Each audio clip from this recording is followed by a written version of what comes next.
మన రీసెంట్ గా శాస్త్రజ్ఞుల పరిశోధనలో ఒక అద్భుతమైన విషయం బయటకు వచ్చిందంట. మన డిఎన్ఏలో 4 అక్షరాలు ఉన్నాయంట, 4 అంకెలు ఉన్నాయంట. 6, 5, 10, 5. ఏంటి అంకెలని చెప్పేసి వాళ్ళు ఆలోచించి ఈ అంకెలు దేనికి కనెక్ట్ అవుతున్నాయి, ఏ భాషకు కనెక్ట్ అవుతున్నాయి చూస్తే హెబ్రీ భాషలో ఈ పదాలను పక్కన పెట్టి చూస్తే వచ్చే పేరేంటో తెలుసా? యెహోవా అనే పేరు వస్తుందంట. అంటే ప్రతి వ్యక్తి పైన దేవుడు తన ముద్ర వేసుకున్నాడు, వీళ్ళు నేను సృష్టించుకున్న ప్రజలు అని చెప్పడానికి. ప్రతి మానవుడి డిఎన్ఏలో దేవుని పేరు ముద్ర వేయబడినట్లుగా ఈ విషయం బయటపడిన తర్వాత ఇంక ఈ ప్రపంచంలో ఆయన సృష్టికర్త కాదని చెప్పడానికి ఎవరి దగ్గర ఆధారాలు ఉన్నాయి?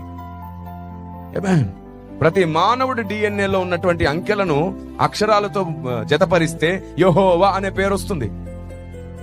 ఎందుకంటే హెబ్రీ భాష మొత్తం అంకెలతో ముడిపడి ఉంటుంది. ప్రతి వ్యక్తి పైన ఆయన ముద్ర. అందుకే నా పేరు పెట్టబడిన నా జనులు, దేవునికి స్తోత్రం కలుగును గాక.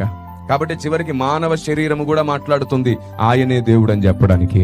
సమస్త చరిత్ర చెప్తుంది ఆయనే దేవుడని. ప్రకృతి మొత్తం ఆయన మహిమను వివరించి చెబుతుంది ఆయనే దేవుడని. అలాగే భాషలలో నుండి కూడా ఆయనే దేవుడని నిరూపించబడుతున్నాడు. ఆయన పేరు నజరేయుడైన యేసు.